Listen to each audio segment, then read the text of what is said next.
అందరికీ నమస్కారం అండి. మనం పూరి 2 రోజుల యాత్రలో భాగంగా మొదటి రోజు కోనార్క్ మరియు పూరి సందర్శించడం జరిగింది. రెండో రోజు భువనేశ్వర్ సందర్శించాలనుకున్నాము. ఇందులో ప్రముఖమైన ప్రదేశాలు చాలా ఉన్నాయి. అందులో మొదటిది లింగరాజ టెంపుల్, తర్వాత ముక్తేశ్వర్ టెంపుల్, ఆ తర్వాత రాజారాణి టెంపుల్, ఆ తర్వాత Khandagiri Udayagiri caves, next Dhauli. So ఇందులో భాగంగానే మొదట లింగరాజ టెంపుల్ని సందర్శించడానికి వచ్చాము. మేము తీసుకున్న రూమ్ కూడా ఈ లెవిస్ రోడ్లో లింగరాజ టెంపుల్ సమీపంలోనే ఉంది. ఇప్పుడు మనం చూస్తున్న గుడే లింగరాజ టెంపుల్. ఈ టెంపుల్ సముదాయంలో దాదాపు 100కు పైగా దేవాలయాలు ఉన్నాయి. చాలా అద్భుతంగా ఉన్నాయి. ఇక్కడికి విమానాశ్రయం దగ్గరగా ఉంది. సో వెనక చూస్తున్నారుగా విమానం ఫ్లై అవ్వడం. మేము వెళ్ళిన సమయంలో చాలా బిజీగా ఉంది. సో అందుకని కెమెరాస్ ఇన్సైడ్ అలో చేయలేదు. ఇక్కడ దర్శనం అవ్వాలంటే పురోహితుల రిఫరెన్స్ ఉంటే తొందరగా అవుతుంది. లింగరాజ టెంపుల్ నుంచి కాస్త ముందుకెళ్తే మనకి లొకేషన్ ఇలా కనిపిస్తుంది. చాలా పురాతనంగా వింటేజ్ లుక్ అనేది వస్తుంది. ఇక్కడ నుంచి మనకి బిందు సాగర్ అనే లేక్ ఒకటి ఉంది. దాని పక్కనే అనంత వసుదేవ టెంపుల్ అనేది కూడా ఉంది. ఈ అనంత వసుదేవ టెంపుల్ని రాణి చంద్రికాదేవి నిర్మించినట్టు చారిత్రక ఆధారాలు ఉన్నాయి. మరియు ఇది శైవ టెంపుల్. లింగరాజ టెంపుల్ ఏమో శివుడికి సంబంధించింది, ఇదేమో విష్ణువుకి సంబంధించింది. ఇదే అనంత వాసుదేవ టెంపుల్. ఒకసారి టెంపుల్ లోపల చూడండి ఎలా ఉందో. ఈ టెంపుల్ని పూర్తిగా పూజారులు వాళ్ళు ఉండడానికి, ప్రసాదం తయారు చేయడానికి, దానికోసమని వాడుకుంటున్నట్టు ఉంది. ఈ ఒడిశాలో దేవాలయాలన్నీ కూడా కళింగ స్టైల్లో ఉంటాయి. సో ఇక్కడ ప్రసాదం తయారు చేస్తున్నారుగా చూడండి. ఈ ప్రసాదం లింగరాజస్వామి టెంపుల్లో పెడతారు. చాలా బాగుంది. అంతా మట్టి కొండల్లో చేస్తున్నారు. ఇక్కడ నుంచి మనం ముక్తేశ్వర ఆలయానికి బయలుదేరాము. అది కూడా చాలా వాకబుల్ డిస్టెన్స్లోనే ఉన్నాయి. అంతా ఈ సరౌండింగ్స్లోనే ఉన్నాయి. ఈ లొకేషన్స్ చూస్తుంటే నాకు అపరిచితుడు సినిమాలో విక్రమ్ని ప్రకాష్ రాజు అరెస్ట్ చేసే సన్నివేశం గుర్తొస్తుంది.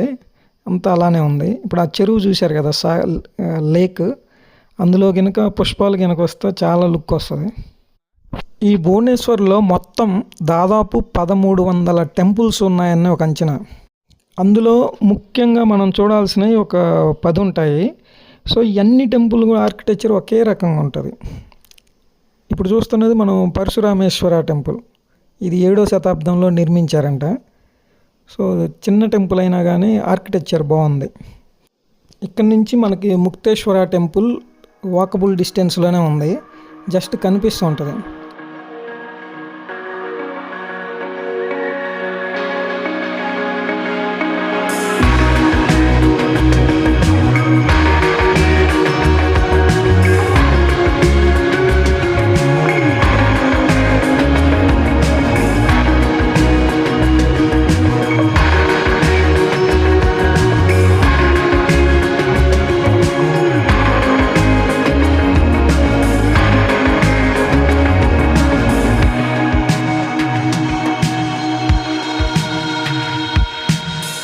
ఈ ముక్తేశ్వర ఆలయం దాదాపు 10వ శతాబ్దంలో సోమవంశీ రాజులు నిర్మించినట్టు ఆధారాలు ఉన్నాయి. చిన్న టెంపుల్ అయినా కానీ అద్భుతంగా ఉంది. కనిపిస్తున్న శిలాతోరణం ఒకటి ఉంది కదా, అది అద్భుతమైన ఆర్కిటెక్చర్. ఇప్పుడు మీరు చూస్తున్న శిలాతోరణం ఈ మొత్తం టెంపుల్కి హైలైట్. అదే చాలా బాగుంటుంది. ముక్తేశ్వరుడు అంటే ముక్తిని ప్రసాదించేవాడు అని అర్థం. ఈ టెంపుల్లో శిల్పకళ అనేది చాలా బాగుంది. చూడడానికి చాలా చిన్న టెంపుల్ అయినప్పటికీ కూడా ఆ గోడల మీద ఉండే శిల్పకళ చాలా అద్భుతంగా ఉంది. అసలు అది చూడండి. ఈ శిల్పకళ అనేది ఒడిశా అన్ని టెంపుల్స్లోనూ ఉంటుంది, కానీ చాలా బాగుంటుంది. ఆ కలర్స్ కానీ అవన్నీ చాలా బాగున్నాయి. సో ఈ టెంపుల్ బ్యాక్ సైడ్ ఒక కోనేరు కూడా ఉంది. అది ఇప్పుడు మీరు చూస్తున్నారు కదా, అది కూడా మంచి లొకేషన్ అనిపిస్తుంది. కొంచెం లైట్గా వర్షం పడేటప్పుడు అయితే ఈ టెంపుల్ అద్భుతంగా ఉంటుంది.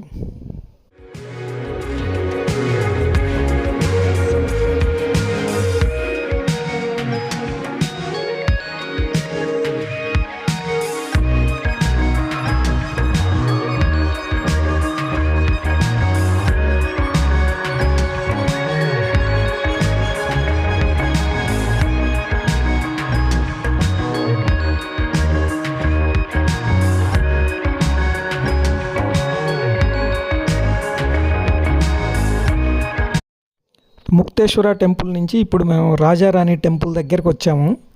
ఇవన్నీ కూడా దగ్గరగా ఉంటాయి. Lingaraja temple, Mukteshwara temple, రాజారాణి temple ఇవన్నీ నడిచి ఆ సిటీలో నుంచి ఆ వాతావరణము, ఈ టెంపుల్ ప్రెజెన్స్ని ఎక్స్పీరియన్స్ చేయండి. మొత్తం కలిపి 1.5 కిలోమీటర్ కూడా ఉండదు. సాధారణంగా ఏ టెంపుల్కైనా కానీ ఆర్కిటెక్చరు, పురాణ సన్నివేశాలు, అప్పటి ప్రజలు జీవించే విధానాలు మరియు జంతువులు ఇట్లాంటి బొమ్మల్నే చిత్రీకరిస్తారు.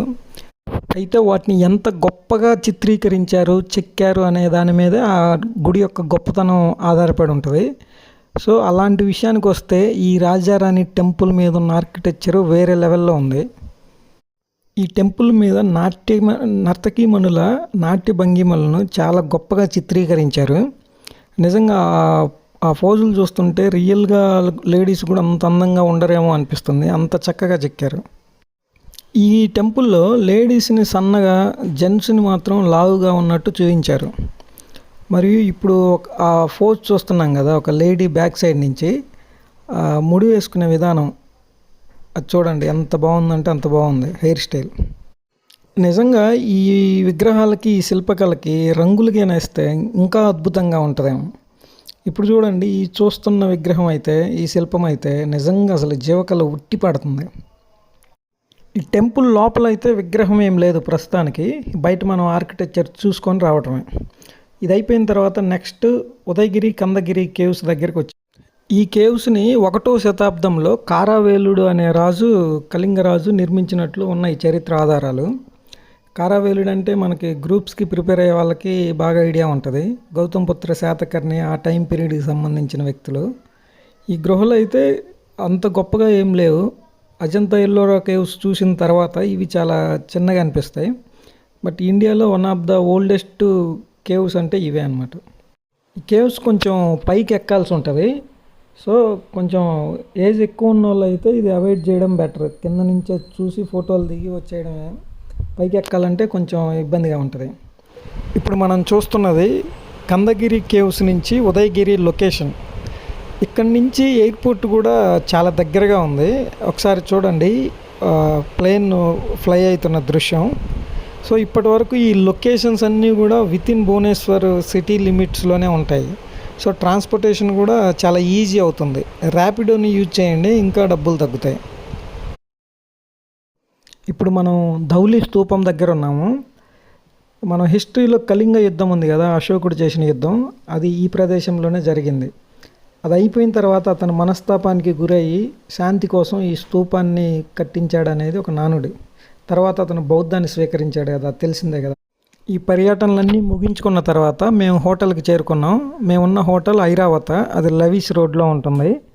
సో ఇప్పుడు చూస్తున్నదే మేమున్న హోటల్, మేము స్టే చేసిన హోటల్. మాకు 5గురికి కూడా అది 2200 పడింది. ఆన్లైన్ బుకింగ్ చేసాం. సో ఇక్కడ ఫుడ్ అనేది చాలా వరస్ట్గా ఉంటుంది, తినలేము. అదైతే మీరు దానికి ముందుగానే మెంటల్గా ఫిక్స్ అవ్వండి. ఒడిశా యొక్క హిస్టరీ కానీ, ఒడిశా గొప్పతనం కానీ ఈ కోస్టల్ ఏరియాలోనే ఉన్నట్టు అనిపిస్తుంది. ఎందుకంటే భువనేశ్వర్, పూరి, కోనార్క్, కటక్ మరియు పారాదీప్ ఇవన్నీ కూడా వితిన్ 80-90 కిలోమీటర్స్ సరౌండింగ్లోనే ఈ కోస్టల్ ఏరియాలోనే ఉన్నాయి. ఒడిశాలో మిగతా సిటీస్, టౌన్స్ అంత గొప్పగా నీట్గా ఉండవు, కానీ భువనేశ్వర్ మాత్రం దానికి ఎగ్జామ్షను. భువనేశ్వర్ సిటీ చూసిన తర్వాత నిజంగా చాలా గొప్పగా అనిపించింది. స్వచ్ఛ సర్వేక్షణ అభియాన్లో కూడా ఇది 9వ ర్యాంక్ వచ్చిందంట లాస్ట్ ఇయర్ 2025లో. అంత నీట్గా ఉంది, గొప్పగా ఉంది. ఓల్డ్ క్లాస్ రైల్వే స్టేషన్ కానీ, ఎయిర్పోర్ట్ కానీ, బస్ స్టాండ్లు కానీ ఉన్నాయి. ఇది ఒక్కటైతే చాలా బాగుంది. మిగతా టౌన్స్ అయితే అంత నీట్గా లేవు. సక్సెస్ఫుల్గా కంప్లీట్ చేసిన తర్వాత విజయవాడ వచ్చినమ్మటే ఈ మైసూర్ బజ్జీ, ఇడ్లీ తింటే కానీ మాకు సాటిస్ఫాక్షన్గా లేదనమాట. సో ఆ ఫుడ్ తోటి 2-3 రోజులు ఉండాలంటే చాలా కష్టం అనిపించింది. ఈ వీడియో కనుక నచ్చితే లైక్ చేయండి, షేర్ చేయండి, సబ్స్క్రైబ్ చేయండి.